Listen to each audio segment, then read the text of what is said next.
And they said, no, you can't be here, you have to go. So is it fair to say that you agree that all meeting laws should remain open to the public?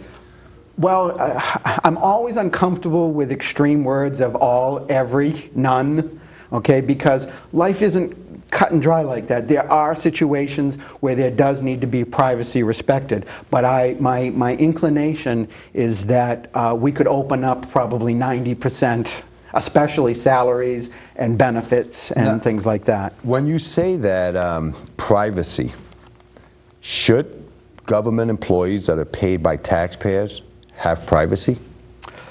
I believe there are situations, and I can't give you a specific example, but once again, in my life, I've learned that, well, the extreme word of nothing, there are no absolutes. There's always those shades of gray. I'll give you an example. Here in Methuen, we have a chief of police who was suspended, terminated, let go.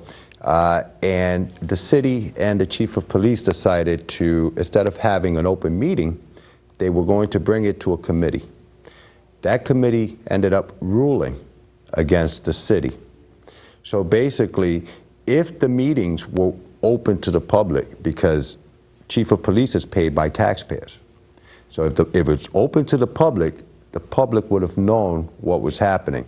So most people will say that now there's an appeal process up to the Supreme Court or the Superior Court to get that ruling information. So basically, people's arguments are basically, if that meeting was open to the public, we wouldn't be spending more of the taxpayers' money on a duplication. Again, I refer to the Common Sense Committee. That's, you know, as you've described it, that sounds like something that should be open to everyone, because again, we're not talking about the nitty-gritty of somebody's personal situation that, you know, needs to be respected. I mean, we're talking about policy of a municipality, and that's a totally different ballgame. And as I say, my suspicion is that these executive sessions, they say that it's done for the privacy of the individual, but in reality, it's done to protect the people on the other side of it who are doing the negotiations, particularly for contracts. You know, because to me, I want to know who signed their name, who caved in on these contracts. You know, who caved in to allow city workers 1 hour pay every Friday to go cash their check. Who was the man who said, yeah, let's do that? Now, granted, I know that those negotiations happen as a result of another negotiation where the union wants something even more expensive, so they negotiate at a halfway point. Well, I'm sorry, bogus is bogus, and if it's no good, it's no good, and I don't care. The answer is no. Now, should anybody in government that's not open and transparent, should they be rewarded with additional fundings? Taxpayers' funding? Oh, absolutely not. I mean, one of my, you know, I'm running for smaller government and less taxes, open and transparency, without a doubt. Okay, and one of the things that has me all fired up is people say to me, "Where are you going to get the extra money from to sustain the government? Where is the state going to get this money from if you cut the taxes?" Well, what people don't realize is that when we talk about the state budget being $26.7 billion, that's actually a lie, okay? The fact of the matter is that the real state budget is almost double, $53 billion, I believe, is where it's at. And where does the other half of that budget come from? It comes from what's called off-budget budgets, okay? So when we talk about the $27 billion, we're actually talking about a budget called the statutory budget. But in the off-budget budget is where the other money is spent. But they won't tell us what's in there because, again, we don't know what's in there. So we can only assume that the reason they won't tell us is because they know that we'll be up in arms when we find out how much a duplication of effort is being done in there, how much money is patronage, how much money, because we don't know, and that's again what we need to get at.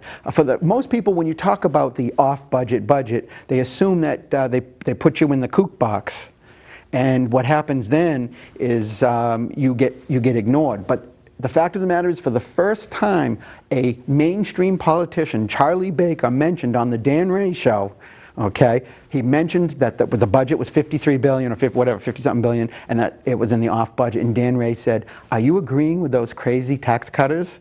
And Charlie Baker basically said, "Well, it is what it is."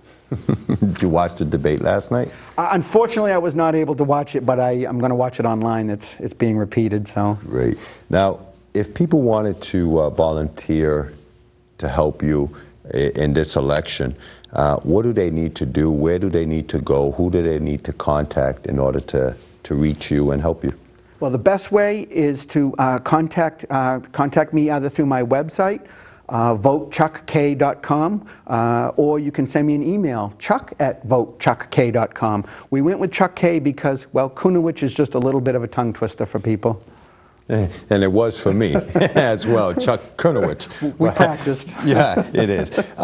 So name me one quick thing, name me two quick things that you will bring if you're elected. What would be your first two bills that you would want to bring forward for your constituents? Again, I want to lower taxes. I want to put the money back into the hands of the people who will spend it and spend it wisely. That's my number one thing. My second thing, I haven't given a whole lot through because my focus is on smaller government and less taxes, and many other things will fall into place after that. And I want to follow up a little bit more about the cutting government. When you say cutting government, are you talking about cutting the low-end people, or are you cutting the top-end people making the highest salary to work your way down? Oh, absolutely, at the top end. I mean, you know, you can start at pension reform. I mean, we've been told we had pension reform, but they only did, in their own words, the low dangling fruit. I mean, again, I stress that while I say I'm running for smaller government, I should be more clear and say that I'm running for efficient government. I mean, if we can have a big, efficient government, I'm okay with that. But we all know that there's a tremendous amount of waste, and no matter how much money we give them, it's never going to be enough. It's never enough, and it just seems that taxpayers are paying too much. Their taxes are going up, you know, and government's really not working for the people right now. The standard line is of all the money that the government takes in, okay, how much of it will they spend? And the answer is all of it. Yeah. And meanwhile, they keep coming back for more. So the people keep bailing out government. We've seen that in the bank industries. We've seen that within government themselves. If they don't balance their budget, will you commit to bringing a bill that requires balanced budgets for your district? Well, my understanding is that the law already stipulates that the budget has to be balanced. That the way they negotiate, though, is how they define what's balanced, where they get the money from. Right now, they're getting the money from stimulus money. That's how they balanced the 2010 budget. That's why. That's how it. Well, I just want to remind the viewers, you are watching Behind the Scenes. I am your host, Hector Montalvo. We are speaking with candidate for State Representative Chuck K. And if you want to send us an email, you can email the show at the Hector Montalvo Show at yahoo.com, or visit our website at behindthescenes.weebly.com. Chuck, we have a minute or so left. Is there anything that you want to say to the constituents as to why they should vote for you? Well, basically, everything we've been saying is why they should vote for me. I want to ask for your vote.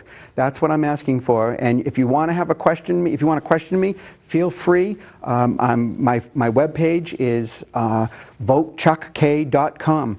You can contact me directly through there. I'm very good about responding. So I ask for your vote because it's going to be better for everyone.